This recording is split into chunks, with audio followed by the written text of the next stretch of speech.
Ард түзөө үзүүлж байна.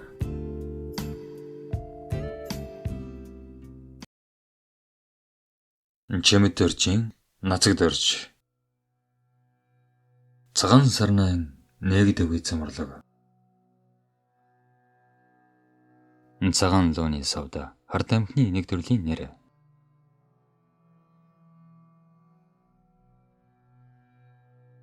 Ийм хэрэг гарна гэж хэний хэд санаанд орсонгүй. Нийслэлийн нэгэн албан газрын жижүүр баясан гэгч хүн орой 19 цагийн үед гэртээ гэнэт нас оржээ. Энэ үхэл дэслэгч Гамболдын хамаг бодол санааг эргүүлж чухам юу ч биш болгож орхилоо. Уг хэрэг түүний сэрэмж алдснаас болжээ гэхэд бараг үгүйгийн газар үгүй. Гамболдын ажил энэ хүнтэй холбогдоод 2 сар дөнгөж өнгөрч байтал ийм золгүй явдал тохиолджээ. Орой 6 цаг болж байхад баясангийн гэгч энэ хайлд нэг бүсгүй орсноос өөр хинж тэднийг шагаасангүй. Бүсгийг орсноос хойш удсанчгүй энэ хэрэг гарсан байна.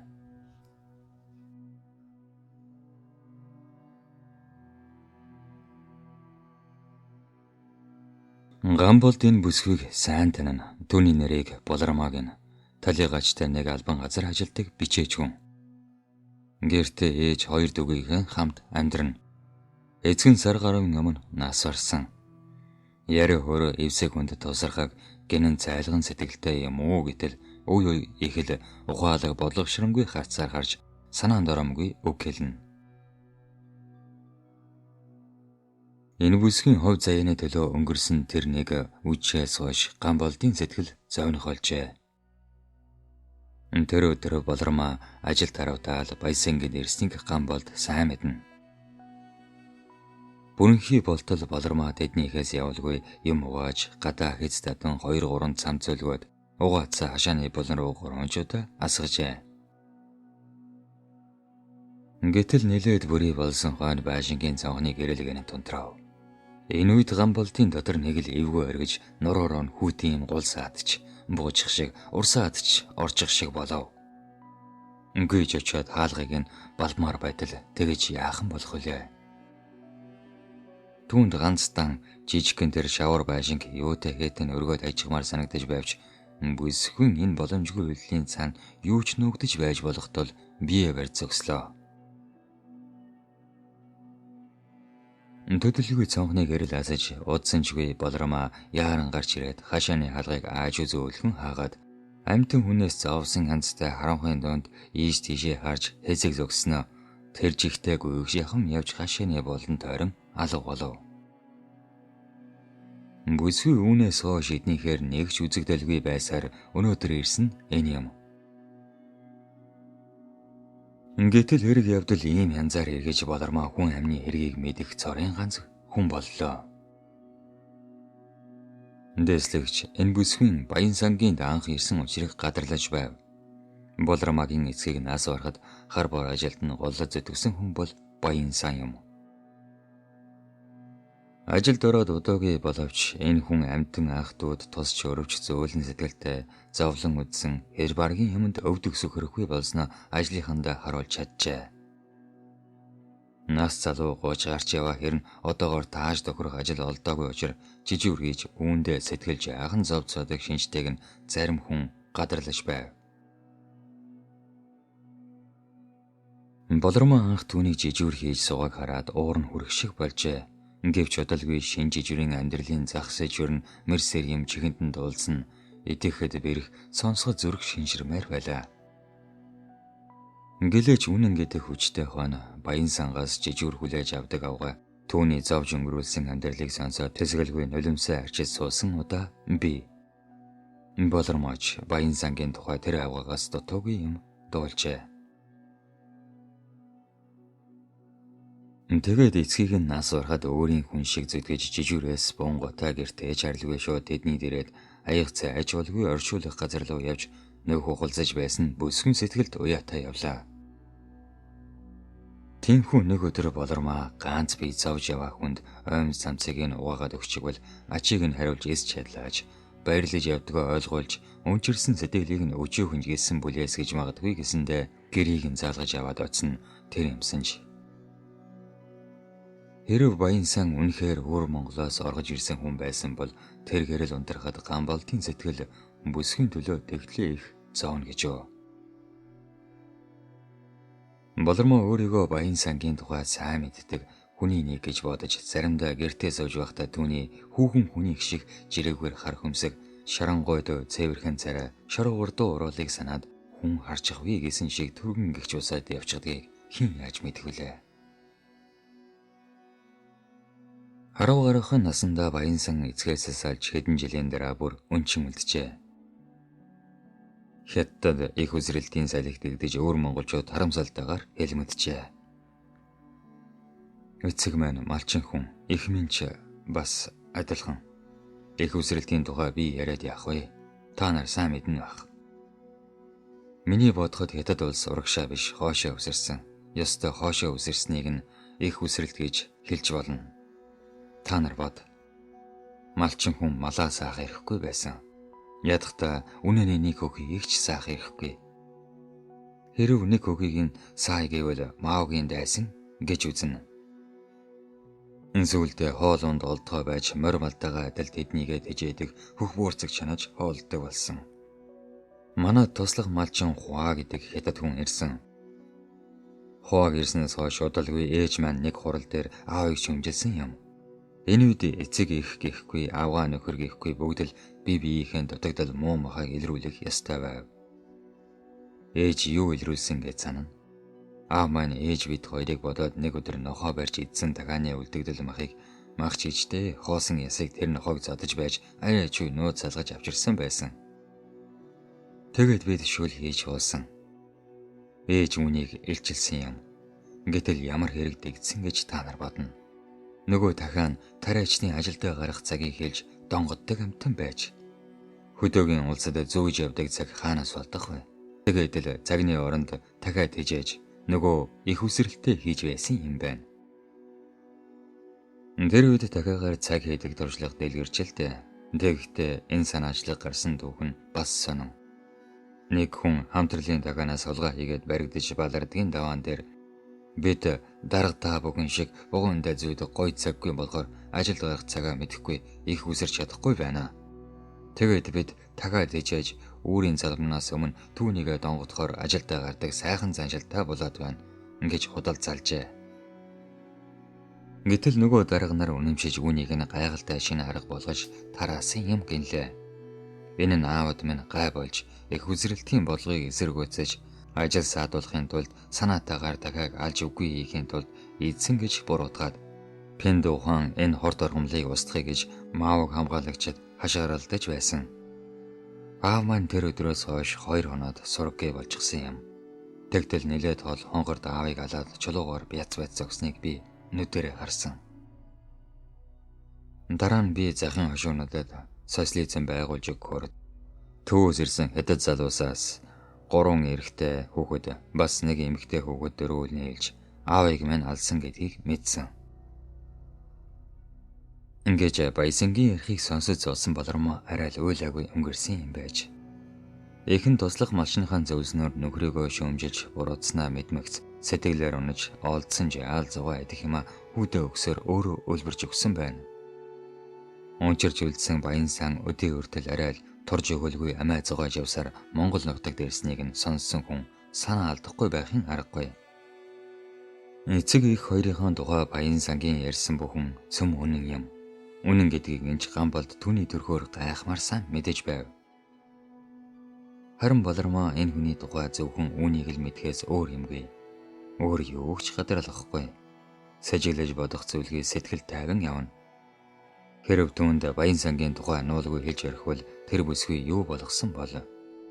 Арам Монголын ах トゥ нартайгаа амьдрахаар ам өрсөж ирэхдээ энэ хүн баггүй юм толсныг тун цөөхөн хүн мэднэ.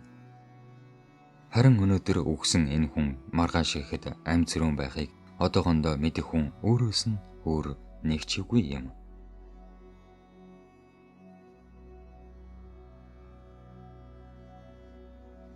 2 сар гарахны өмнө улсыг аюулаас хамгаалах газрын жижүүр дээр хүрэн дайлан бэндэл гандад заарлцсан хуучив дээр бүрх малгайтай дуун цэргийн нуруутай залав тэр хүн орж ирсэн баян сан байлаа. Тэр хүн бүрэн хийгээр жижүүр дээр орж ирэхдээ ямар нэг юмнаас хулгаж зайлсан юм шиг байн эргэж харсаар орсныг үүдний манаач цэрэг ажиглжээ. Түүнийг ийхүү хаалгаар орон ортол нэг хүн ажиглаж явсан дээслэгч Гамбалд юм. Тэр ийм болно гэж даанч бодоогүй явсандаа өөртөө ондоо шиг болж бүтэн шөнө өдөржин энэ хүнийг ажиглахдаа энд ирч гэж магадгүй юм гэсэн төсөөлөлж хийгээгүүдээ гутрав. Гамбалд бол өөрийнхөө бодол санаанд ч итгэж чаддаг ямиг том түргэн эргцүүлж хариу гаргахдаа заримдаа залуу гэлдгүй ажширт орчлогтой хүнээс дуудахааргүй уул үндэстэй сонин дүгнэлт хийн. Үүнийг нь удирдах дарга нар нь ихэд үнэлэн үздгийг дээслэгч мэддэг болсон түүнд сэтгэлийн баггүй завөр төрүүлнэ. Тэрбээр Ахмад нөхдийнхөө энэ итгэлийг алдахгүй юмсан гэж улам мэрэж тэднээс юм сурахын тулд оюун хүчээ хайрлахгүй зориулдаг байлаа. Энэ чанар нь залуу дээслэгчид хүнд ноцтой даалгавар өгөх итгэлийг эргэлзээгүй төрүүлнэ. Тэгээд ч энэ удаа Гамбалд яггүй ноцтой хэргийг мөрдөн судлах үүрэг авсан энэ юм. Гэтэл урд шөнө хэл нэвтэрсэн хүн шууд явсаар жижүүр дээр хурж ирсэн түүний ормыг хуглав. Улсыг аюулаас хамгаалах газарт ойрын үед Хятадын зүгээс томоохон тагнуул төршүүл оруулахаар бэлтгэсэн дугаа мэдээ иржээ. Чухам тэр тагнуул хэдний өдөр хаагуур орж ирэх нь тодорхойгүй байв. Шин зочныг өгдөх даалгавар дээслэгч Гамбалдад өгсөн түүний ухаан чадлыг шалгах хэмжүүргэхэд яавч дэгэсдэхгүй. Тэгтэлж хүлээсэн зочин шуурхтай шин тас харанхуй дундуур улсын хэлийг нэвтрэн орж ирсэн байна. Тусгай тушаал авсан хэлийн харуул түүнийг огтхонч мэдээгүй юм шиг өнгөрүүлжээ. Ингэж нэвтрэн орж ирсэн тухай мэдээ тэр дороо зохих газарт хүрч дээслэгч Гамбал шин зочноо бидүүхнээ угтан авч даглаа. Замда сэжигтэй юм юу ч хийсэнгүй. Нутгийн ачааны машинд гараа өргөн сууж сайн шандад ирээд Улаанбаатар орох гал тэрэгний билет авчээ. Зочин замд харалдсан машинаа өөрийг нь угтан авч унаа залгуулахаар явсныг яаж ч мэдэх вүлээ. Тэр хүн огт мэдэгдэлгүй хэл нэвтэрсэн гэж сэтгэл дүүрэн яваа боловч басч хэнийг хүн сэжиг авч магадгүй гэсэндэ том болгоомжтой хөдөлж нутгийн хүн шиг гэмгүй царайлна. Баян сангийн ийхүү хөдлөх бүрийг ажиглаж явсан Гамбалд түүнийг хэзээний их гарын этгээд юм гэж бодов. Гэтэл нөгөө их гарын хүн нь шуудхан хурж ирээд өөрийгөө илчилжээ. Зочин баригдаж арга буюу өөрийгөө илчилснээс баригдалгүй явж шууд зохих газарт очих нь онцгой үнцэнтэй учрыг одоогоор таахад бэрх юм. Илчлэгтэй бүрч юу ч үлдээсэнгүй долоон болжирхаагаа тоочжээ. Гамбалд ирэх ёстой нөгөө томоохон тагнуул нь энэ биш байж магадгүй гэж эхлээд эргэлзсэн боловч түүний яриаг сонсоод үнэмшгээс өөр аргагүй тулсан байна. Зочин өөрийнхөө авг нэрийг хэлээд тагнуулаараа орж ирснээ олон баримтаар нотолж өөрөө Монгол улсад амьдрахаар хатуу шийдснээ баталж өргөдөл бичгэд бэлэн гэдгийг илэрхийлэв. Аимшигтай хүнд амьдрал дууснаа ойлгох шахан өгүүлж сүрдгийн даваан дээр явдал нь нөгөө туслах малчин хаа санамсаргүй тааралдаж хачин ихээр өрөвдөж шүүр салдснаа туслахаар ам өгчээ. Тэгээд Бээжинд аваачиж нэг үйлдвэрийн газар ажилд оруулж Баян сан туслах малчнаа ямар ажил төрөлдөг гинж сайн мэдсэнгүй. Тэдүүгээр өдий болтол тэр хүн холбогоо тасалсангүй. Тэрбэр заримдаа баг зэргийн тусламж үзүүлж байснаа гинэт нэг өдөр би түүх жижиг машинтай ирээд түүнийг аваад явсан гин. Энэ өдрөөс эхлээд Баян сан тэсвэр амьдралд оржээ. Монгол шинэ үсэг ярианы хэл заалгаж автоматар шүн бай боодох машин мацыг жолоодох электив сургууль хийж хагасжил шахан болсноо Баян сан хүүхэд шиг тоочин хэрв. Хошууч амгалан Баянсангийн ярихыг сонсож суухдаа хэр үнэн ярьж байгааг нь мэдээ гэсэн шиг Гамбалд руу үе харна. Эргэлзэж бодох юм тэдэнд ихээр биш чилээ мэрсээр ажиглагдана. Баян сан тэгж хамаг юмаа альжсныхаа дараа одоо би та бүхэнд жинхэнэ нууцаа хэлнэ гэлээ.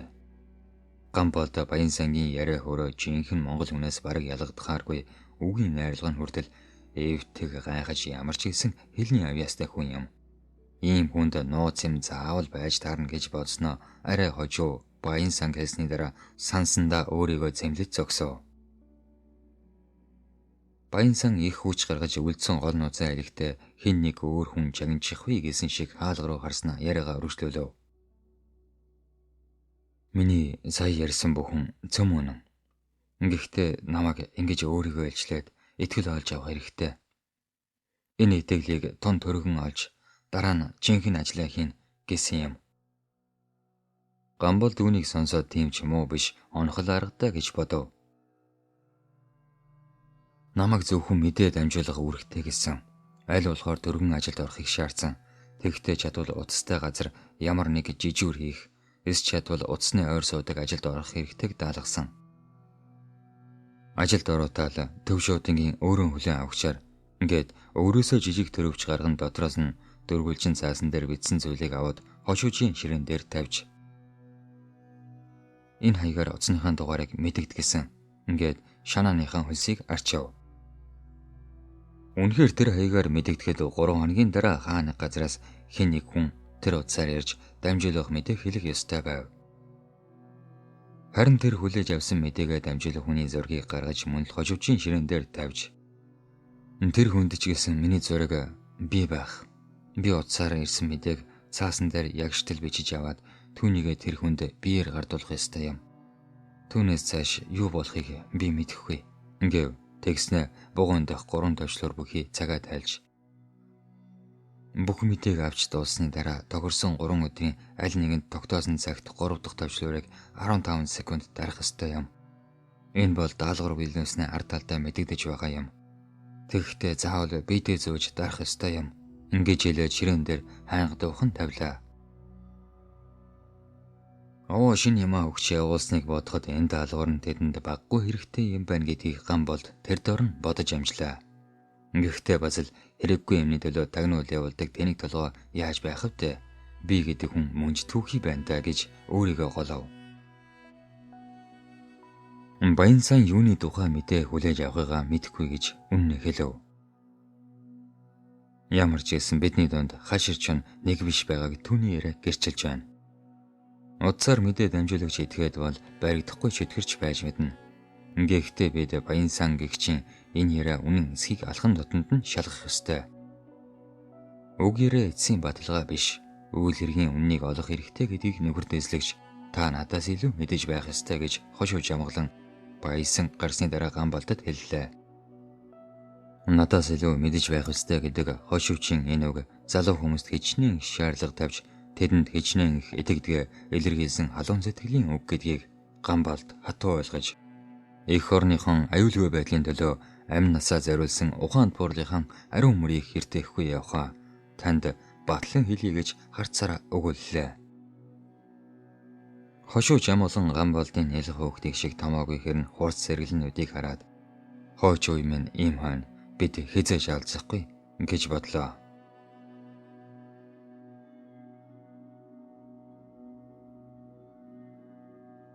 Энэ яриа болсноос хойш хэд хоногийн дараа Баянсан тогтмол удастай байлгахын тулд нэг албан газар жижүүрийн ажилд оруулж галалдаг пешентэй орц сууц олгуулж өгчээ. Энэ хүн болгоомжилж ямар боловч нэг хэсэгтээ амь насаа гарч хамгаалж байгааг гуйсныг ёсоор болгон дэслэгч Гамболдод энэ ажлыг хариуцуулав. Мэдээж хэрэг Баянсанг бие хэлжсэнийг мэдээд түүнийг үгүй хийж болно. Гамболд ийм үрэг авсандаа сэтгэл нь сэргэж харин ч хийх ажил нь шин зочин тосож авахаас илүү улам ноцтой эдрээ төвхтэй болсонд би энэ бүр чөнгөрөөд ирэх шиг санагдлаа. Энэ хэрэг өнгөцгөн харуул бүх юм ил цагаан мэдхэр нь бүр битүү далд онцгой гэхэд тайлж боломгүйгээр эргэн хуурж байгааг хошууж амгалан өөрийнхөө зөнгөөр бадтай мэдэрч энэ ажилд хүч нэмхийг зохиох удирдлагуудаа илтгэснийг хүлээн авчээ. Дэслэгч Гамболд төв шуудангийн өөрөө хүлээн авахд өгсөн Баянсангийн цагааг ямар гэж хүн ирж авахыг тэсэж ядан хүлээлээ. Захааг шууданд өгснөөс хойш 3 хоногт хинчирч тэр захааг сургалсангүй. Энэ хүн бол хошуучийн хэлдгээр хамгийн хаширчон гэдэг нь үнэн юм. Улаанбаатар өөрөө хүлээн авах, Доржийн Батад, Дархан хот, Дүү гонгороос чинь гэсэн аягтай энэ захааны ард талд танд дүүгийн чинь явуулсан захааг өөх гэдэл та ажил дээрээ байсангүй учраас шууд нь тийснийг минь төмөнтэй уучлан үзье. Баян сан гэж үчжээ. Энэ захааг 5 хоноод бас л хийнч ирж авсангүй. Хийнч баясантай удсаар холбоо барьсангүй. Гамболд баян сангийн ярьж зовсон бүх төрөх байдлыг эргэн санаж өөртөө эргэлзэн хэр үнэн ярьсныг нь олох гэж дахин тунгаан сүүлийн 2 шөнө баг унтсангүй. Тэрбээр баян сан хотлоо хэлээгүй юм гэхэд даалгавар өгсөн хүмүүс нь биднийг шулуу хөлгөж болох юм гэсэн дүгнэлт түрээ зогслоо. Хэрв тийм бол яах гэж юуны тулд тийм арга мэх зохиог болов. Үүнийг ганц хүн бодож олоход тийм хэмж амархан юм биш гэдгийг Гамболд мэднэ. Гэтэл 6 дахь өдрийн үдийн завсарлагын цагаар жижүүрийн утсаар хэнийг хүн анд орж утастаад цэвэрлэгч сарнаг яриулж өгөөч би төрсөн ахын дархан хотоос ирээд байна гэлээ. Хариуд нь баян сан манад ийм нэртэй цэвэрлэгч байтугай цэцэгч байхгүй шүү гэснээ энийгээд утасныхан дугаарыг хэлж таны утас гэмтсэн юм шиг байна над битгий гомдоор гэж хэлээд уцаа тавив. Энэ бол анхны холбоо барих яриа байсан учраас Гамболд үүнийг сонсоод хэн нэг хүний гар дээрээс бариад авсан шиг санагдав. Гэвч тэр гараас нь барих байтугай энэ ярьсан хүнийг дуунаас нь өөр тийм гэж төсөөлж хэлэх юмгүй хий хоосон бодлоос өөр юу ч үгүй дотроо жаахан бухимдлаа. Захаага аваагүй атлаа утасныг бодгоод энд нэг биш нэг хэсэг хүн баян сангийн мөрийг үнэрлэж яваа бололтой гэж Гамболд бодоод болсон өвлийн тухай зохих газартаа тэр дорн мэдэгдэв. Тэр өдрөөс хойш огт чимээгүй байтал 7 хоногийн дараа яг баян сангийн ээлжинд мөн л үдийн завсарлагын үеэр түрүүчийн ярьсан хүн анхныхаа мэдээг өглөө. Баян сан тэр мэдээг тэмдэглэн авсан хүний дүрээр ярьцуулаа. Мэдээ дамжигснаас хойш хагас цагч болоогүй байхад хошууж амгалан өрөөндөө энэ ярины тусгай бичлэгийг сонсож байв. Тэр мэдээнд зөвхөн тоол байлаа. Хошууж тэрхүү тооны таалгуудас тэмдэглэлийг хараад онцгой нууц томьёолол хэрэглээгүй боловч тайлхад нэлээд төвөгтэйг ойлголоо. Тайллаа гэхэд чогом юуны тухай мэдэвэ гэдгийг олгоно. Энэ мэдээг тайж уншихаас ярвхтай гэдэг нь тодорхой. Гэвч төдөөдөлгүй мэрэгжлийн хүмүүс уг тооны учрыг олж тогтоожээ. Эхний тоонууд нь он сар өдөр, дараа нь цаг хугацаа, сүүлчийн тоонууд ямар нэг зүйлийн дүн хэмжээ гэдэг нь мэдэгдлээ.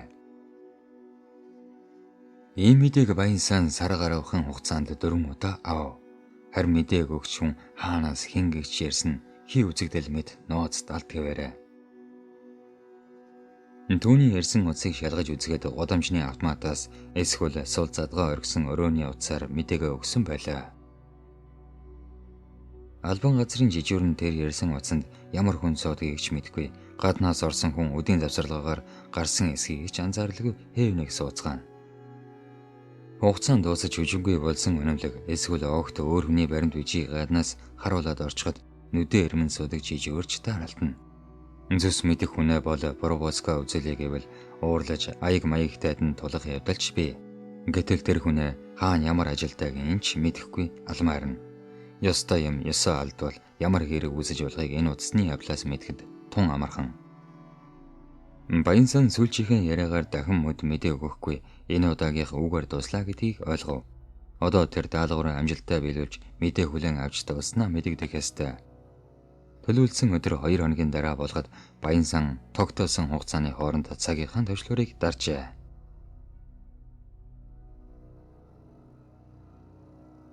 Бүх юм баян сангийн ярьсны дагуу болж байд хожууж амгалангийн сэтгэл нэг үе уужрах хэрн үл мэдэгдэх талдын нэгэн сан түүний ухаан санаанд эргэлдэж тайлж хүч хөрмээргүй хэргийн үзүр улам орооцолдож байх шиг түүнд санагдана.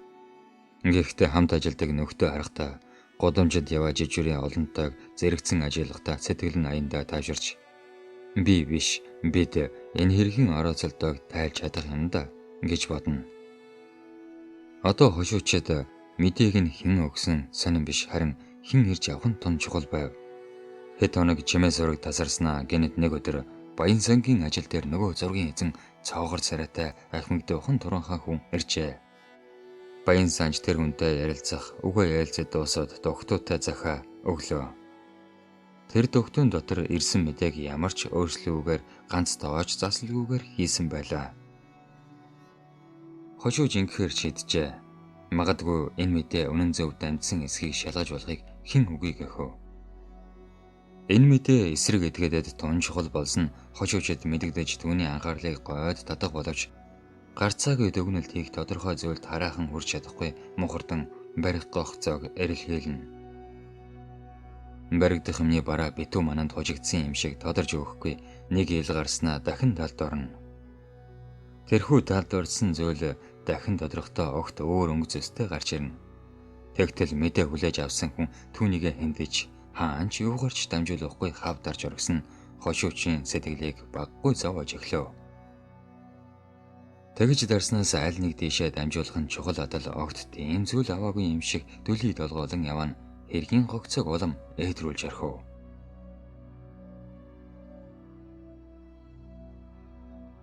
Гэтэл Хонконгийн Виктори хотын давчшуу нэгэн гудамжинд хаяг нь англиар bijээстэй худалдааны бүсийн нэг өрөөнд тентхийн ажилтан Джексон гэгч Америк хүн хятад дүнш Чантагаа битүү яриад илгэж дөнгөж сайхан 10 Монголоос ирсэн шинэ мэдээнд сэтгэл хангалуун зууцгаана. Тэднээс тийм ч хол биш гудамжинд Аз орнод дох олон улсын нэгдсэн мэдээлэх товчоо гэдэг газар ноён саата тусгай шалгалтад орж ам өчиг өгч үнэн шударга шалгуулж байлаа. Энэ хүн дөнгөж өнөө өглөө энд хурж иржээ. Улаанбаатараас яаралтай галт тэргээр гарч замдаа Бээжинд нэг хоноод тэндээсээ шууд Хонконгт хурж ирсэн энэ. Жуулчин нэрээр Японы паспорттайгаар Монголд очисон энэ хүн Улаанбаатарт 3 хоног чадсангүй. Монголд дөнгөж очиж зуучны програмын дагуу хөдөө явах гэж байтал Токиогоос сахилгаан ирж арга буюу нутаг буцах болжээ. Том хүн гинэд өвдөж месцасэл хэлхийх болсноос эцгийг нь дуудулсан хэмсэж. Гэтэл ноён саата Токиод эмнэлгийн газар биш бүр хаанд Хонконгт Америкийн тагнуулийн төв байрладаг байшингийн нэг өрөөнд тусгай төхөөрөмжилсөн сандалд сууж байв. Ноён саатагийн инхүү сандал дээр суугаан л үнэн бөгөөд босод болж өнгөрсөн хэрэгүүдэд цом Джексны завраар үйлдсэн омгийн ажил явдал юм. Тэгэхдээ ноён Джексон хятад түншийнхээ сэтгэлийг бодож тэдэнд тусалсан хэрэгэлтэй. Хятад түнш нь Монголд явуулах тагнуулынхаа ажилд гар бие оролцохыг хүссэнд Америк хүн угаасаа бусдын гараар могоо бариулах дуртай болохоор уухантаас зөвшөөрсөн ажээ. Тэгэхдээ энэ удаа хятад түншийнхээ бэлдсэн тагнуулыг хэр зэрэг найдвартай эсгийг шалгаж алдаагийн засаад мэдэгдэх тохионы цаг өгч тусалжээ. Түншүүдийн сонирхсан зүйл адил байсан хамтарч ажиллах хүслийг нь ойртолов. Тэд бол Монголд байгаа зөвлөлтийн зэрэг зэвсгийн үж шаллыг мэдгсэн гэж амиа тавьцгаасан улс. Энэ тухай тэдэнд ирж буй мэдээсэлд илт зөрөөт нь хин хинийхэн сэтгэлийг төгшүүлнэ. Юун түрүүн тэд Монголын төмөр замаар шинээр ирж буй зөвлөлтийн зэрэг зэвсгийн тухай мэдээг гой сонирхож байгаагаа хэн хинээс нуусангүй. Тэгээд Монголд энэ үед илрээгүй тагнуулдаа заавар өгч биечлэн холбоо барих хүнд мэдээгээ өгөхийг даалгажээ. Тэр холбоо барих хүн Баянсан байв. Түүнийг явхад худал хуурамчийг илрүүлдэг тусгай багжаараа шалгаж элдвэр зохиож худлаа юм ярил коммунистуудад мэдэгдэх хүн байна гэж тогтоогоод өөрийгөө ижлэхдээ үннээ ярьсан дээр хэмээн зөвлөсөн байна. Гэхдээ Джексон энэ залуугийн сэргэлэн ойг юундэж ажиглахад боломжтой юм гэж олзуурхан санснаа хэлэлгүй дотроо хадгалан үлдээжээ. Монгол хүний өвөөмөр инэрэмгүй сэтгэл эдгэмтгий занг ашиглахад Баянсангийн өнгөрсөн амьдрал урдаас зориуд бэлтгэсэн юм шиг нийлэмжтэйг Джексон хятад хүнштэй анхааруулсанд чан өөрсдийн булааг номоор байтал юу гарч болоод ч нэмэргүй нэгэнд мэдих хүний хувьд энэ саналыг нь зөв гэж үзнэ. Миний ухаан мөкс болохоор таныг их зовоож байгаадаа уучлалгүй гэсэн хуурамчгаар илэрхийлж муухан муушилзав. Хэдийгээр алс хол орших боловч хятад хүний ясгай чутган өмөлдгийг нь яггүй гатралдаг Америк хүний нэг бол Джексон юм. Тэгээд ч энэ хүн хятад түншигээ хуурамч нэмсэглийн цан юу нүгдэж хоцордгийг бусдаасаа илүү мэднэ. Баянсан хэд дахин шалгаад үнэн хэлэх хэрэгтэй гэсэн нөгөө аппаратын гаргасан тооцоо биш ажээ. Гол нь Баянсан ямар ч тохиолдолд мэдээгээ худлаа хэлбэл бид дорн илрүүлнэ гэж сэтгэлийн дарамт үзүүлж айлгсан хэрэг юм. Гэхдээ Баянсан бол тийм ч холчоор хэлсэн үгэндээ орооцолдох хүн биш. Тэр байр дүүтэйгээ хоёулаа унжирч газраад соёлын хувьсгалын өмнөр салж хаа яваагаа мэдээлцгээ болсон тэр цагаас хойш амьд явахын тулд юу ч хийхээс боцохгүй замд орсон хүн. Нэг удаа өлсөж цангасандаа ганц би хятад өвгнийг чулуугаар гинтүүлэн цогж алаад жаал заваа идэх юмыг нь тонож явахдаа эцгийнхэн алагдсан өшөөг тооцоолн санджээ. Гэхдээ тэр баригдсангүй. Ингэж гараад цуцснаас хойш баян сан санаж бодох юмгүй болж Монгол хятад хинч бай бүгд түүний өштөн мэд санагдан гагцхүү харамаа бодгон нэг өдөр жаргал авчирч болох юм гэдэгт хатуу итгэжээ. Тэрбэр туслах малчин хуаг өөртөө тус болсон цорын ганц хүн гэж бодно. Хуа төрсөн дөвг нь олж өгч нийлүүлсэн байна. Одоо бол хуа чухам юу хүн болох нь тодорхой. Энэ хүн туслах малчин явахдаа баян сангийн гойд сава хүүхэд болохыг ажигласан байлаа. Тиймхүү хожимын нэг өдөр хэрэг болж мэднэ гэж санаж явсан ийхүү гүйцэлцэнд хуа захирах дарга нараас гомдохооргүй шин хүртжээ. Баян санч туслах малчин хуагийнхаа хэдэглийг эвдсэнгүй. Хил заасан бүхнийг нь адтай сарж угаасаа тагнуулын одон төрсөн хүн шиг гялалзаж байв. Гол зогоохон ирэхээр хятад гэл аваа сурсан элдэв ховжив сансвал ухаан санаандаа багтамгүй ихийг хүсэж мөрөөдөн шаналдгаа тэр өөрөө ч мэдхэ болжээ.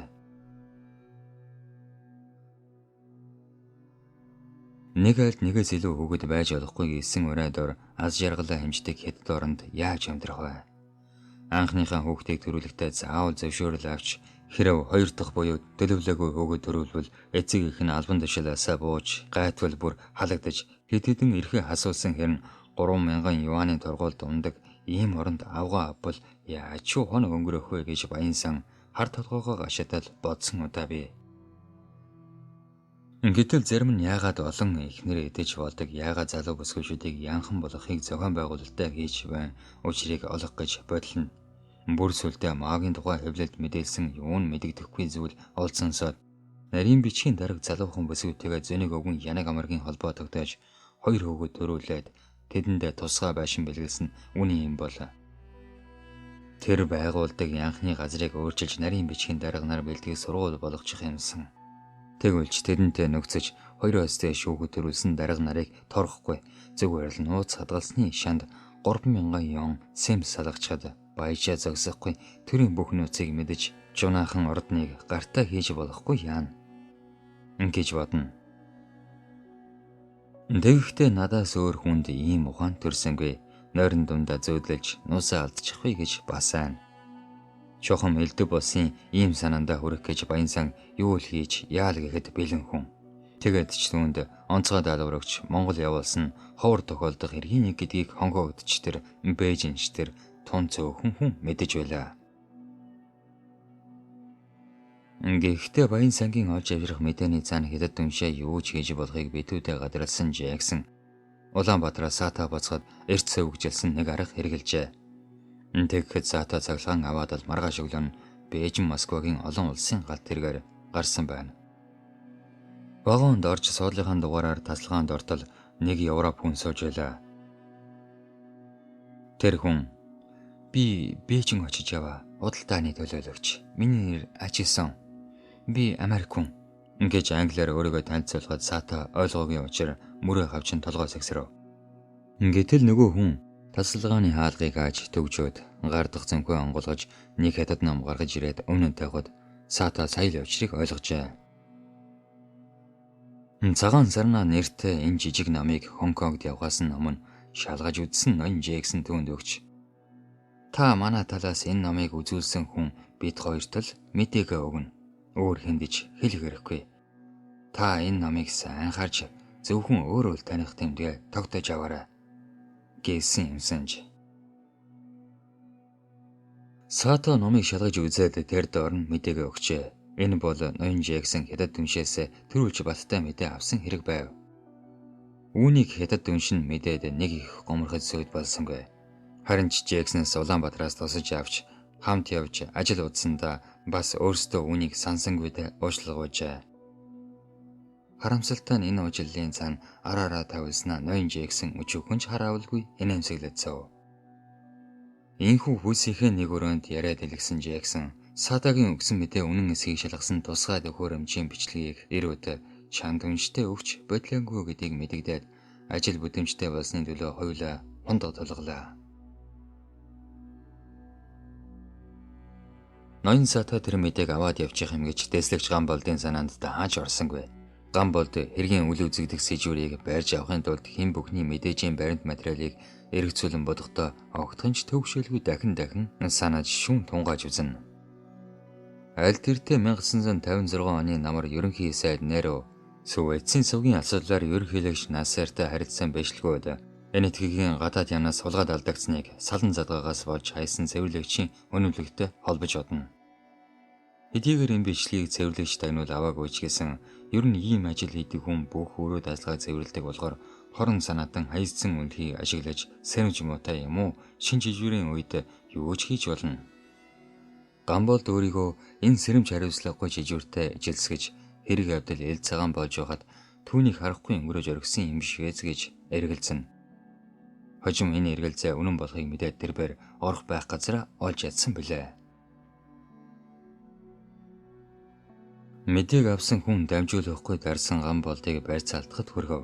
Түүний сэтгэлд энэ мэдээ ерөөсөө хуурамч зохиомол тэгээд ч зам төөрөл гэсэн арга байж болох юм гэсэн бодол төрнө. Ингээвч мэдээ тэр хаяараа зохиомол биш болохоор энэ бодлоос арга буюу зайлсхийхэд хүрнэ. Эхлээд энэ мэдээ чухам юуны тухай болохыг хинч тогтоож чадсангүй. Он сар өдрөөс босодоо нь юутаач дүүхгүй зөрж байлаа. Харин хошууч амгалан зарим сар өдөр цагийн хуваарийг гал тэрэгний хөдөлгөөнтэй нээлж болшгүй тогтоож дараа нь Монголын төмөр замаар явж буй зөвлөлтийн зэрэг зэвсгийн тоо хэмжээтэй холбоотойг нь наривчлан үзжээ. Мэдээнд хэдний өдөр хэдэн цагт ямар цэрэг зэвсэг атсан хичнээн вогон явсныг нэг ч удаа зөв дурдааг нь хошуучийн анхаарлыг татав. Гэтэл энэ мэдээний араас хүч тавьж бие хүн явуулж холбоо бариулаад тэр мэдээ нь хаашаачгүй төвжигдсэн ихээхэн сэжигтэй боллоо. Сүүлийн 3 сарын хөдөлгөөнтэй холбоотой боловч гал тэрэг огтхонч яваагийн өдөр цэрэг зэвсэг өдий төдийгөрөө атсан олон вогон явсан мэтэр мэдээлээд 15 байлаа гэхэд 30 болгож нэмсэн бүрч ээдрээтэй. Цаана элдв мэгцэл нуугдсан тодорч ирэв. Үнэхээр явсан гал тэрэгний бүх зүйлийг 3 дахин нэмснийг хамгийн түрүүнд Гамболд олж харжээ. Мэдээлэгч итгээд яагаад ингэж учир зүйгүй нэмж өргөх нь энэ вэ? Энэ хүн өгсөн даалгаврыг онцгой сайн гүйцэтгэсэн болж явуулсан хүмүүсээ хуурч байна уу? Эсвэл өөр ямар нэг учир шалтгаантай хэрэг үү? Энэ худал хуурамч тоонод юунаас үүсэж болох вэ? Дундад зууны үед Хятадын дипломатууд гадаад гүрний илгээл бичгийн ихийг зориуд говьлон орчуулж Хятадд захирагдаж түүний харьяанд дагаар орсон мэт үг хэллэгийг өчүүхэн санаа зовлтгүйгээр оруулж орхидог байж. Бүр манай эртний 5-аас 6 дугаар зуунд зарим төвшмөл бие даасан захирагчдыг харьяа дорн болгон бичсэнийг Гамболд олж уншжээ. Энэ бол Хятадын эзэн хаанд дөр хөрш орнуудаа захирах гэсэндээ лөөрийн булан арга хэрэгэлсний баримт юм. Гэтэл энэ санаа нь одоо болтол арилсангүй. Улам дээвэрч гаарсныг бүхэл бүтэн ертөнцийг эзлэх тухай Маагийн хэлсэн үгнээс гаргад хялбархан. Сургууль сурж байхдаа би Хятадын хуваагдсан тухай тохимол уншсан юм. Солонгос, Тайваныг Япон улс булан эзэлж, энэ нутгийг Хятадын ойг өөрөөр хэлбэл Вьетнам, Лаос, Камбож, Бирмэн болон бусад орныг захирах эрхээ алдсан тухай тэр тохимолд бичсэн байлаа. Түүнийг уншаад би сэтгэл ихэд гонсоонсон билээ гэд дараа жил нь Хятадын шууд зорилт нь алдагдсан бүх нутгаа ээгүүлж явах явдал юм. Ингэж одоогоос 50 жилийн өмнө Америкийн сэтгүүлч Сноуд Мао буржээ. Тэгэхэд Мао цагаа ирэхлээр бүгд найрамдах Монгол ард улс Хятадын холбооны хэсэг болно гэж айлдсныг Гамболд зориуд дахин санаж. Хятад хүн совдог шунхаа зайлхаа балмад хэрэг хийхдээ муур шиг долоож гэтэл хулган шиг мэрц олдгийг өөрний дихэн тийм сайн мэднэ гэж үү дээ хэмээн харамссан бодлоо. Ийхүү ерөнхийгөөс тодорхой баримт руу баримтаас нийтлэг өргөн хүрээрөө эргэцүүлэн шүүсэн Гамболд санаа бодлоо хуваалцгаар хошууж амгалантай уулзав. Хятадын эрх баригчид дан зайлшгүй гэдгээ ялгүй засаж хоошлуулж болох тухай ярьдгийг бүх хүмүүс мэднэ. Тэгэхдээ 2000 он хүртэл шүү. Тэр болгоод энэ орны тариан талбай танкны зогсоол болж тэр танкнуудаа эхлээд хөрш өдрөөгөө дараа нь танк өгсөн түнш рүүгээ Үүндэл энэ худал хуурмаг мэдээний үнц нь оршиж байх шиг санагдна гэж Гамболд хэлээд өөрийнхөө бодлоос боцохгүй гэсэн шиг хошууч амгалан гэгцлэн харав. Хошууч шүүнийг гялалдсан хар нүдрүү гараад санаа нийснээ илэрхийлэн ялимгийнхэн инээмсэглэж толгойд өглөө. Тэгээд суулаасаа босож дэрэгднээрээд удахгүй эхлэх том хэмжээтэй бүр цөмийн байж мэдих дайнд бэлтгэх хэрэгтэй гэж хэн хэллээ. Хятадын батлан хамгаалахын яамны сайд нь Хуанцу сэтгүүлдээ бичсэн шүү дээ. Дайнд бэлтгэж байгаа нэг арга нь гэвэл энэ хоромч мэдээ гэж таны хэлснийг би бүрэн зөвшөөрч байна. Харин эндээс өгөх мэдээ нь ийм худал хуурамч байх ямар үндэстэй юм бэ гэдгийг анхаарах хэрэгтэй дээ гэв Гамболд шууд л. Биднийг төөрөөлөх гэж нөхөр ошуучаа гэлээ. Энэ хариулт зөв боловч яг гүйцэд гэж хүлээн зөвшөөрөхгүйгээ илэрхийлж зөвхөн бидний үү эсвэл түншээ юу гэсэн асуултыг хошууч тавив. Тэгвэл бүр 3 дахь Японч юм уу? Эсвэл англич байж болно шүү дээ гэж хуурамч тооны нэг учрыг сая л олсон дэслэгч Гамболд хурц тодхон өгүүлв. Хинд өгөх гэж тэр мэдээгээ дарсныг бид мэдээгүй байна. Миний бодоход энэ мэдээ очих газараа хөөчгсөн ч байж болох юм гэж хошууж анхааруулв.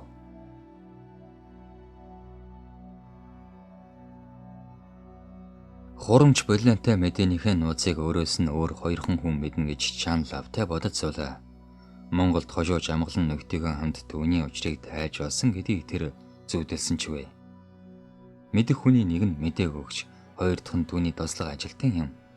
Ердөө л энэ. Чан Хонкогоос босож ирэвдээ Саадаг Монгол руу яран явууллаа. Саадач Улаанбаатараас боцохдоо чадвал тунуудахгүй босож ирнэ. Танаа сайхан орныг үзэх гэж олон жил мөрөөдсөн гэж хэлээд явсан хүн. Одоо тэр боцож очиод хүүгийнхээс заслыг амжилттай болсон учраас аваагийнхан зөвшөөрснөөр ирснээ тайлбарлах учиртай. Энэ удаа түүнд өгсөн даалгавар нэлээд хүндэрч амнастан шууд олбогдож ирэв. Энэ даалгавраа мөн л онцгойлон үзэж байгаагаа Чан нуусангүй. Монголчууд Хятадын нутаг руу өнгөлдсөн гэж шуугаан дэгдэх юм гэдгээ нарийн тайлбарлаж амжилт хүслээ. Юу гэвэл Саата босож ирэхтэй байгааноос сэм зайлж шөн донд Монголын хэлийн зүгээс Хятадын хэлийн харуул руу автоматар галлаад тэр дороо нуугдаж харуулууд гарсан бодлоныг олохын оронд хэл давж гарах даалгавар авчээ. Тэрбэр хил үрэх унаа буу зэвсэг авах газар өгдөх хүн хаа байхыг зураг дээр тун нарийн судалж тентхийн орон нутгийг биеэрээ үзэж доронгаар ууггүй ажилласан байна. Нэгэнт жуулчнаар ожиг ожир хөдөө явж юм үзэх нь мэдээж тэгэхээр дайрдсан түүх дурсгалын газрын зургийг авах жирийн даалгавар хамтруулжээ. Эртний юм бол чулууны хилдэг ээж хамаагүй зургийг нь авах ёстой гин. Энкийг энж хориглохгүй учраас энэ даалгаврын талаар ярих юмгүй.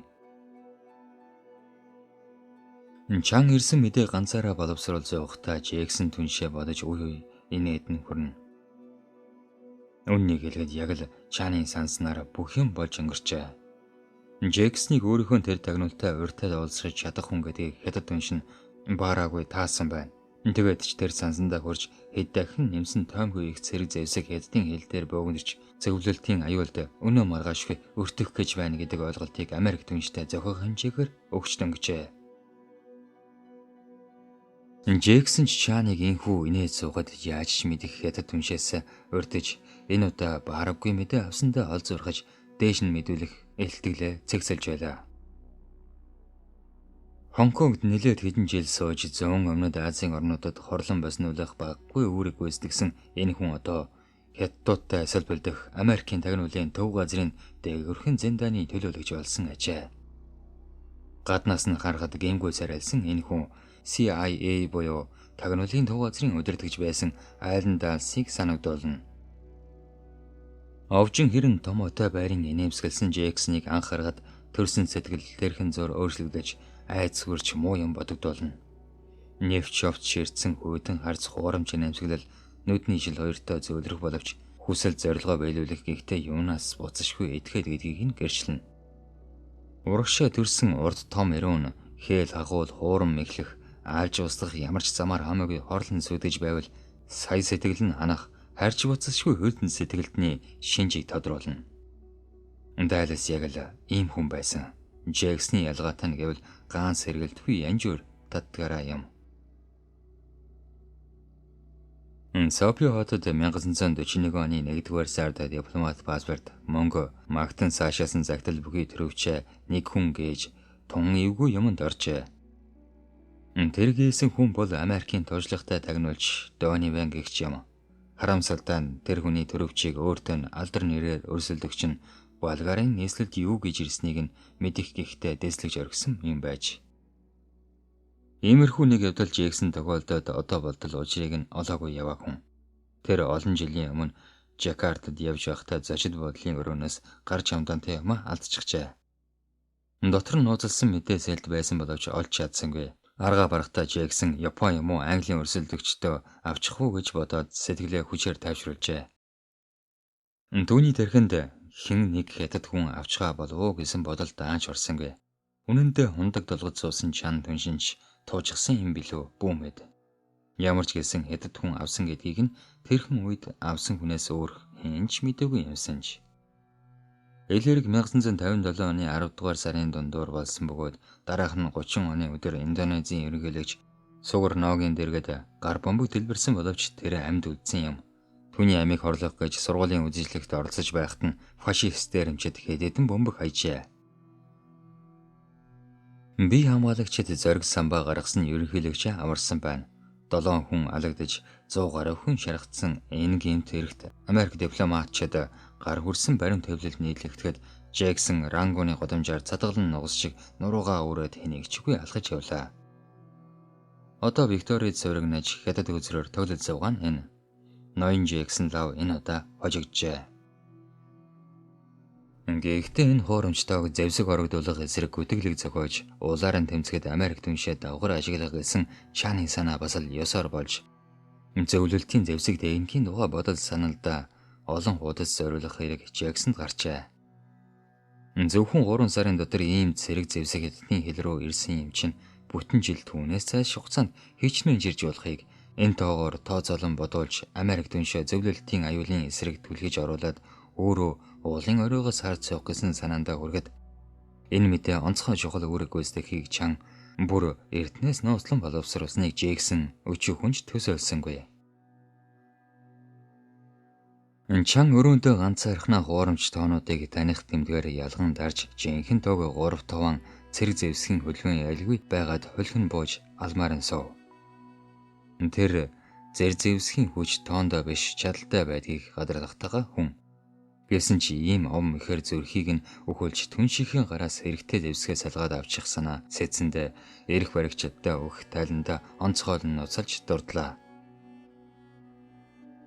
Япон юм уу Английн тагнуулуудад энэ мэд мэдээгээ элдвлэн хуурж байгаад шүүрүүлчихвэл биднийг өрөвдөж хайрлахгүй юм а гэхэд өөрсдөө бамбаа болгож ажиглах гэхдээ туслах ёстой гэж чан бас арга зал сэлж нөксөв ирнэ. Үүнийгээ дээш нь дуулгавал зэрэг дэв ахиж юуны магад гэж горилно. Чам бол арга нь алдвал нохоо болоод хүнийг хонгот хоос боцохгүй. Могоо болоод хүнжил рүү гулсахтаа сэмхэн инех хүн. Тэр тайлангаа бичиж дуусаад Сатогийн тухай бодлоо. Түүний авчрах гэрэл зургийн хальс одоогоор бас тун чухал. Түүхэн толботой ширхэг чулуугч тэр элдвэр гой болон мушгиж өөрийн болгож суурхал даран шууган дэгдэж болдгийг тэр ажлынхан арга барилаас сайн мэднэ.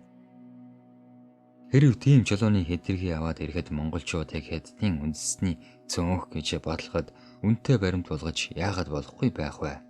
Гэсэн л өөрийн санаа ирнэ. Тэгснэ Сато хил дээр хүлээж авах бэлтгэл төлөвлөгөөгөө дахин үзэж хэрв Монголын тал энэ хатгалыг мэдчих юм бол Сатагд орон нам бодож золиосонд гарган гэж бодлоо. Тэгээд Сатотой холбоотой бүх хэргийг цагаан сарна гэсэн хавцанд хийхдээ Жексны үгийг санаад сэтгэл нь тайвшрах шиг болов. Та тун ухаантай хүн болохоор энэ ажиллагаанд гайхалтай зөв нэр өгчээ. Тэгээд чи би танаа тагнуултай танилцах тэмдэгтээ цагаан сарна гэдэг ном сонгож авсан. Хэдийгээр цагаан өхөл гэж нэрлдэг боловч танаа орон энэ хар тамхиар зөвхөн хонжоо олоод зогсохгүй бүр хүний ухаан санааг засах зэвсэг болгосныг чинь бид өндөр үнэлдэг юм.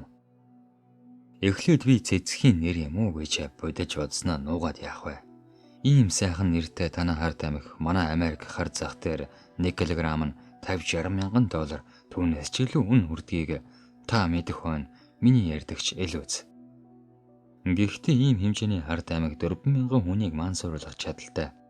Харин таны энэ цагаан сарнаа бол бүх монголчуудыг мансууруулж төөрүүлэх гой төвчтэй юм. Энэ цагаан сарнаа Монголд цоморлогоо нээсэн цагт та бидний цаашдын ажил бүтээмжтэй явахын ерөөл тэр болно. Гэж Жексон хятад хүнчтэй чин санаанаас хэлжээ. Чан хавтас тэргээ тусгай шүүгэнд гэж цоожлохдоо түүнийг бараг өөрөөсөө нууж яаж төгснээ дахин шалгав. Үнэнд энэ хүн дээдсийн хямраанд нийтгэрүүлж өөрийнхөө сүдэртэй ч итгэхэ байжээ.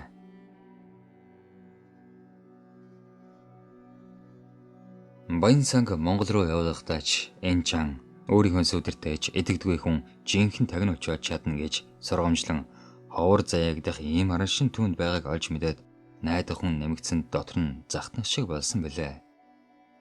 Үнэхээр энэ залуугийн туулж өнгөрүүлсэн амьдралд итгэх юмд тэлэн дайралтсангүй.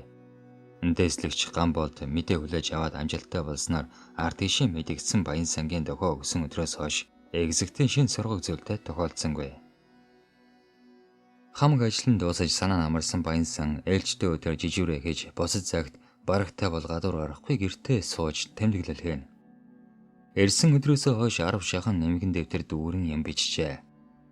Анх Монголын хэлийг давсан өдрөөсөө өнөөдрийг хүртэл үдсэн харсан уулзсан учирсан хүн тэдний төрөх хараншин ажил төрөл хазрынхан хаан мингтэй тархан туранхайг нь хүртэл залхууралгүй тоочин хэлсэн үгийг ч гээйлгүй тэмдэглэсэн аж. Монгол нутагт ирээд өөрийгөө хинт хаана илчилсэн.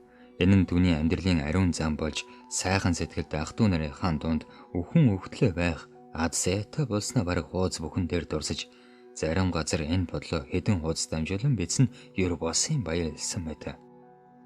Хаяа дэлгүүр оршоогоор орж эдэж уухаа цуглуулад хийсэн хэрэгээ гэмшиж хүний нүур харахаасаа завсан мэт шууд гэртээ ирнэ. Ажилдаа төвтэй өнөмлөх баримтыг наривчлан шалгаж үг үсэг дараалан уншина. Болормог өглөө ажилдаа ирэхэд түүнийг хараад санаа алдах бөгөөд тааргад араас нь харж хөлийн зангирсан буур болчин руу харцаа унгаад заавал шүлсээ залгина. Тэгэхэд хоолойн төнхөн гурс хийгээд хулган залгиж хуудаагэмээр харагдана. Айл хэсэх гэж үгүй. Мэдээж одоогоор түүнд тийм танилж ховор. Харин 2 удаа Улаанбаатар зочид болын ресторанд оройн хоол идснээс өөр гадуур явсангүй. Гамболд шин соргог юм ажиглдаггүй болохоор уйдахтай тулж шууданд хийсэн захааны эзнийг элт сонирхон түүний араас яваад үзэх юмсан гэж бодно. Гэтэл хэрэг явдал улам даамжирч битүү бөглөө дуу чимээ эн тэндээс дуулдахтай үгүйтэй гарч текстнэ намгүн болсон юм санагдахаар өнгөрч буйг залуу дэслэгч бүрэн мэдэрч хараахан чадсангүй. Нөгөө уцаар яригч даалд хүн нь Баянсангийн ажлын газарыг 2 удаа орж ирснийг хэн мэдсэнгүй, мэдэгч аргагүй. Хожууч амгалан зөвхөн мэдээ хүлээж аваад дохио өгсөн Баянсангийн тэр үйллийг бүтэн өдрийн турш хэдэнтэй хөрвүүлэн боджээ. Тэглээгээд тодорхой хариу олоогүй судал хав дарагдсан мэдээ зохиог эзэндээ оцсон тухай мэдээ ирж түүний болыг ялгүй хөнгөлж өглөө. Мэдээ авч дарсан хүн золиосны этгээд гэдгэн тодорхой болж харин ямар замаар тэр мэдээ гадагшаа гарсан бүдгэрөө. Энэ хэрэг яахын аргагүй Баянсантай холбоотой болохыг тогтоож өнгөрсөн бүх өдрүүдийн хэрэгээс түүний тэр нэг орой Улаанбаатар ресторанд оройн хоол идсэнийг шүм шалгав. Гэвч нарийн юм гарсангүй. Рестораны зүүн талын их хаалгаар ороод шууд явсаар ширээн цоож хоол захиалж идчихээд л гараад явсан байна. Хинтээ ч уулзаагүй хаан ч юуч дамжуулах арга байсангүй. Тэгнэ гэхэд тэр мэдээг Баянсан цэежнээсээ хуулна гэдэг санах юм биш. Энэ бүхний Гамболд маргаангүй нотоллоо.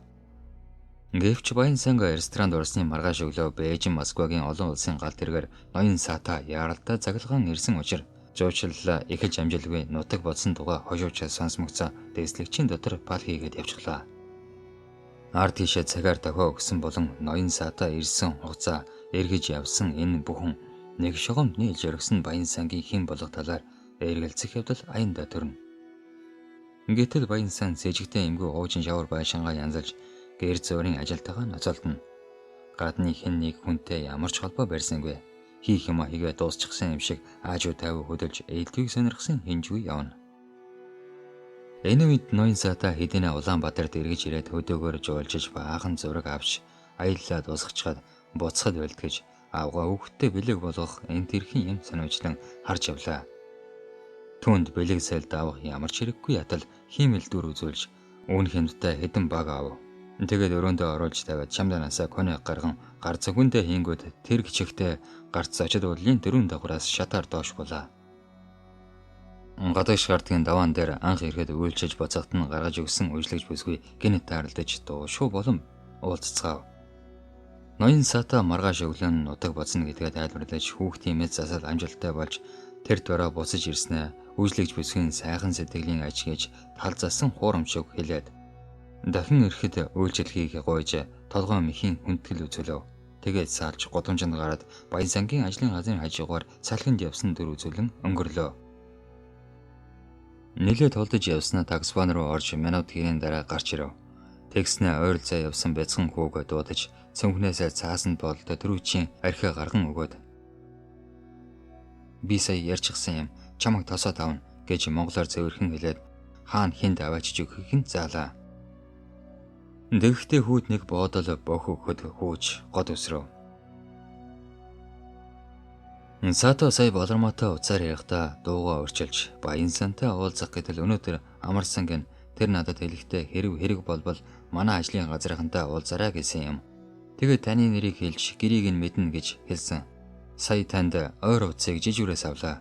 Очих гэтэл гэрт нь нэг ч удаа очиж үзээгүй болохоор төөрн үз. Та боломж байвал ганц шил арх өнөөдөр ажлаа таруудаа хүргээд өгчихгүй юу? Би ойрхоноос ярьж байна. Хүүхдээр өгчээ. Та тосоод авна уу? Баян сан надад их тус болсон хүн. Би бол жирийн танилна. Самдан гэдэг хүн өгүүлж байна гэхээр тэр намайг аяндаа санана гэжээ. Тинхүү хаалгаар харин орсон хүүг эргэн гарч ирэхийг харсан Сата санаа намарч буул руугаа айж охон алхлаа. Гэвч тэр маргаашагаан хов зайны төлөө сэтгэл төвшин бодно. Хэлийн бодлон үсгэж Монгол улсын хэлийг давах тэр мөж туулж өнгөрүүлсэн бүх амьдралын хугацаатай тэнцэж байлаа. Ингэлж амьд мэнд даваад гарч чагвал дахин ийм аюул түнд тохиолдохгүй юм шиг санагдана. Сатогийн амьдралд саад гэж аюулд оруулж мэдэх ганц зүйл бол түүний хувьд Баян сан юм гэж тэр хатуу бодно. Баян сангийн өчүүхэн алдаал түүнийг багалзуурдаж орхино. Баригдвал Японы тагнуул гэж зөвтгөрэй гэсэн чан даргаан заавар Баян сантай холбоотой тэгхэр үгүй хийх хэрэгтэй гэдгийг Сато олон хоног бодож төлөвлөжээ. Сато инхүү Баян санг харгаас дурган хурж түүнтэй дахин уулзахгүй ерөөл өөртөө давж нөгөө янхны газраа дурсан өөрөөс нь өөр хэний санаанд оромгүй хий мөрөөдөлтөө хөлалдан явхад хошуу жамглан нэгэн бүсгүйтэй уулзан ярилцаж суулаа. Дөнгөж сая өвтөр Сататай зочлол буудлын хаалганы дээр тааралдсан энэ бүсгүй тэр дөрөө игэж улсын аюулаас хамгаалах газрын жижигүрт яаран хурж иржээ. Азар яг энэ хэргийг хариуцсан хожуучтай уулзнаа бүсгүй яахан мэдэх вэ? Гол нь тэр бүсгүй энэ газар л үдсэн харснаа яаралтай мэдэгдэх гэсэн хэрэг. Ноён Сата анх ирэхдээ доод дараандаа нэг алтан шүттэй байсан юм. Гэтэл ар гэрээсэн цаглаган ирээд буцахдаа нөгөө алтан шүт нь алга болчихсон зүгээр л ясан шүт харагдсан. Тэр үедээ би буруу харсан байж мэднэ. Ингэж эргэлзээ дороол мартчихсан. Гэтэл өнөөдөр бүр саяхан дахиад тааралддаг юм байна. Би сайн харлаа. Үнэхээр ясан шүт. Алтан шүт нь алга. Тэгэд би юу ч байж болох юм гээд танаа энд ирлээ. Ингэж бүсгүй яаран ярьлаа. Хошууж ярьсан зүйлийг сайн лавлаж танилцаад бүсгүй талархлаа илэрхийлж үдэж гаргав. Бүсгүй ирэнээс Сата бол хятад дахь соёлын уйсгалын үеэр их эцгээ дагаж амь золбон эх орноосоо дөрвөн гарсан өөр монгол хүн гэдгийг хошууж мэдлээ. Сата ч анх ирэхдээ ингэж танилцуулаад эхлээд Хонконг руу дөрвөн гарч тэндээс Индианаас дамжин Японд очсон гэж ярьжээ. Гэр бүлэрээ тентхийн иргэн болж эцгэн сүрхий хүн учир хүүгийнхээ монгол хэлийг мартуулсангүй хөлсний багш авч улам сайжруулсан гэн. Япон хэлээр ярихтаа дуртай биш ер нь муу мэддэг гэжээ. Тэгээд Монголд ирээд орчуулагчгүй яваага гайхуулах шахам ярьж Монгол бүсгүй тоох юм бол гэрэлчин гэж наргаан болгон хошигнсан удааж би гэн. Нүдний шилнээс алдгүй харааны шил юм уу гэтэл тэр нь нарны шил шиг нэг л санав. Тэр шилний зан ямар шүүнөд бөөг яаж хараад мэдхэд бэрх. Өдгөн харавтар сагалн өөрт нь сүрхий зөгөж царайлаг харагдахад үлэмж чимэг нэмжээ. Хүмүүстэй нийлэгтэй тиймж дуртай биш шатла хүрээд ирсэн хүнээс дүүлж зэрвсэн удаагүй. Хошуу жамглан утасны үзүүрийг лавтаа хатгалаа гэж бодлоо. Ингээд л ноён садаг анхааруулсан мэдээ энэ бүсгүйтэй зэрэг шахуу ирсэн хошуучийн таамаглалыг бараг баталж өглөө. Баянсан цагаар догоо өгсөн хараасаа саадаг яаралтай ирүүлж мэдээгээ авгасан тэмдэг гэдэг нь гарцаагүй болжээ. Харин Баянсангаас мэдээгээ яаж авсныг хошууч өөрийнхөө нүдээр ноён садаг холоос ч гэсэн олж харсан цагт хэлэхээр шийдлээ. Тэр дөрөвдөө гарч Улаанбаатар зочид боол руу алхав. Тэр бэр саадаг өгч ямар царайтай үнийг огтхон жүзээгөө боловч хэн ирж түүнийг залхахыг хүссэнгүй. Өөрөө олж танихаар ганцаараа шууд явсан энэ. Хошуу жамглангийн хувьд ноён саатай эсвэл огт зүсвзээгүй хүн эсвэл хамгийн сайн таньдаг үнэнч байж таарах учраас түүний сэтгэл Европын таамаглалтай эмзэглэн баг зэрэг хөөж догдолсон шинжтэй түргэн алхлан. Зочид буудлын хаалгаар орж үүгээр түүгээр хэсэг явснаа саатагийн суух давхрын хүлээх танхимд очиж суув. Ноён саатагийн бараа төрөж алга. Цаг гар усуутал цаглагаан шатны хаалга нагдаж нүдний соронжилттай өтгөн сагалтай дуун зэргийн нуруутай хүн гарч ирэв. Хошууч нүдэнтэй ч итгэж чадсангүй. Ноён саата түүний хамгийн сайн таньдаг хүн байсныг тэр өөрийнхөө биеэр ирж нүдэрээ харсан болохоор итгэхээс өөр яах вүлээ. Яг л дүрээрээ. Бидний хөөрхөн дөнгөчийг шахлаа та ингэж хошууч амглан бодоод тэр жигтэй өрөөндөө иржээ. Цагаа харуул оройн 6 цагт өгчээ. Ингээд л цаг гаруйн дараа гинэт утас дугарт дэслэгч Гамболд тэвдэж сандарсан дуугаар. Нөхөр хошуучаа 15 минутын өмнө Баянсан гэртээ нас орчихлаа. Бид шалгаж байна. Архинаас хордсон бололтой. Түүнтэй хамт байсан бүсгүй бид хараандаа авсан. Танд хагас цагийн дараа дахин илтгэе. Ингээд хошууч. Хэрэггүй би одоо очлоо гэв. Болормагийн мэдүүлгийг үзвэл нэг хүн уцтаад Баянсанд архив ачиж өгөөч гэхээр ажлаа дараа шууд хөргөж ирсэн байна.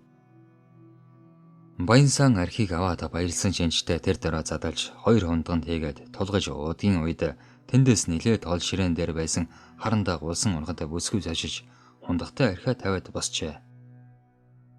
Харин Баянсан хундагтайгаа уучгаад Болормагийн араас очиж шалан дээрээс авсан харандааг гартаа хамт атгаж тэврэн авсан гэнэ. Ингээд л удсан ч үе тэрсэн гар нь суларч амьсгаадаад тэр дорол унаад өгсөн ажээ. Хошууч бүсгүй яриаг сонсоод Гамболдод хандаж эднийд ямар нэг тэмдэглэлийн дэвтэр байх ёстой гэж асуулаа. Тэнд үзлэг хийж байсан сэргэлгийн нэг баг дэслэгч аргаад нэмгэн дэвтэр байна гэхэд хошууч алив гэж яаран авч гүйлгэн хараад нөхөр баг дэслэгч наад хүний чинь араанд алтан шүд байгаа биз гэж лавлан асуув. Одоохон гэж тэр баг дэслэгч хэлээд шалгаж үзэхэд үнэхээр алтан шүд харагдав. Гамболд. Алтан шүд би нөхөр хошуучаа. Харин та яаж тэмдэглэл шүд хоёрыг мэдэв? Та үзээгүй шүү дээ гэж тэсгэлгүй асуулаа. Та бид хоёр хоёулаа мэдээгүй шүү дээ. Бидэнд олон түмэн маань тоолбол нэг бүсгүй хийж өгсөн юм гэж хошууч амгалан хариулаад. Нөхөр дэслэгч та Баянсантайгаа маргааш өглөө уулзаарай гэж нөхөрсгөр хэлээд гараад явчихлаа. Тэнд байсан бүх хүмүүс мэл хөхөрч айж балмагдан болормоо бүрч зүрхэн төгшиж юугаач мэдхэ болжээ. Маргааш өглөө дэслэгч Гамболд хошууч амгалан дуудагдан өрөөнд нь ортол Баянсан үнэхээр яг дөрөөрөө амьд мэд сууж байлаа. Гамболд амьдралдаа анхудаа ийм зүйлтэй тулгарсандаа дуугарч чадсангүй. Таг зогсчоо. Хошуучийн ширээн дээр ноён саатогийн нүдний шил хиймэл сагал тэмдэглэл 350-аас харагдана.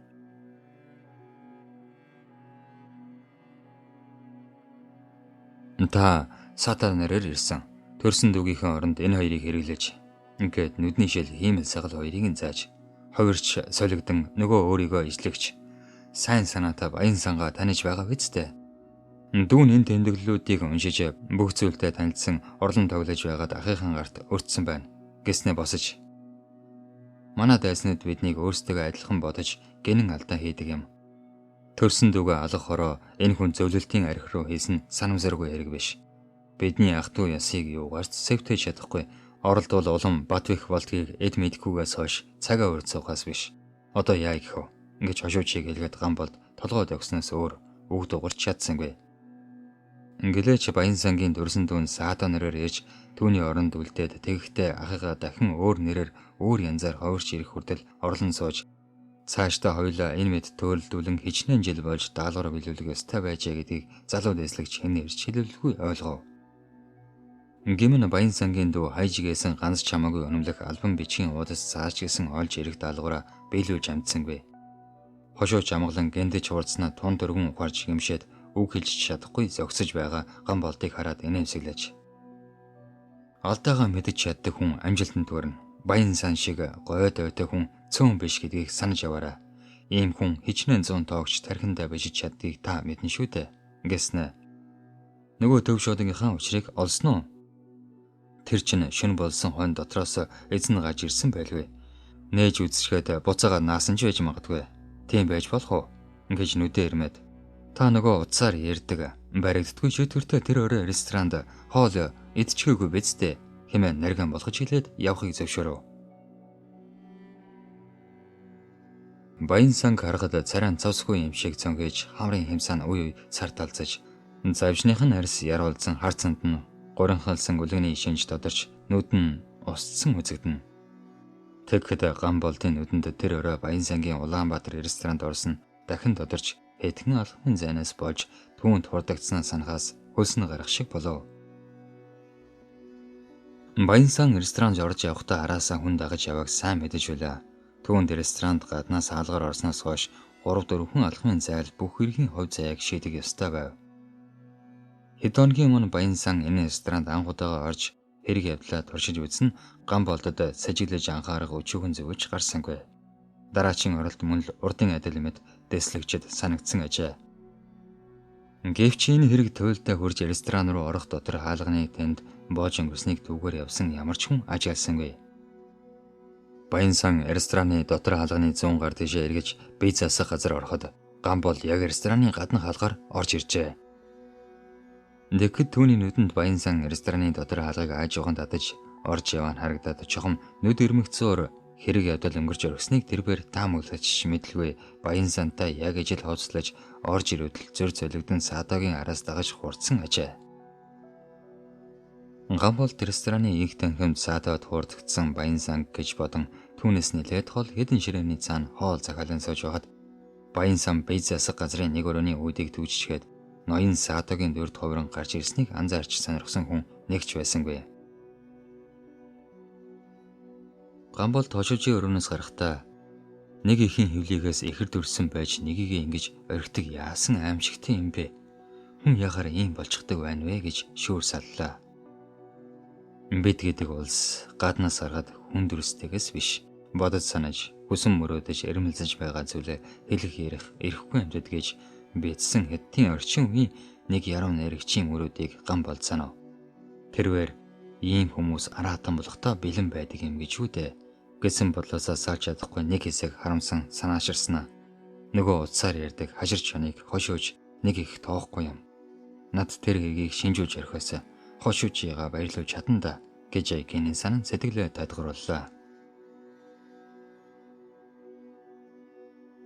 Энэ өдрөөс хойш төд удалгүй Монгол нутагт цагаан сарна цоморлогоо нээж чадаагүй лавтай мэдсэн ноён Джексон Хонконгийн Виктория дэх хот дэх өргөндөө нөгөө цагаан сарна гэдэг хятад номоо голоор нь цуучин урж задгаа зовхныхаа гал руу чулуудаж орхисон ажээ.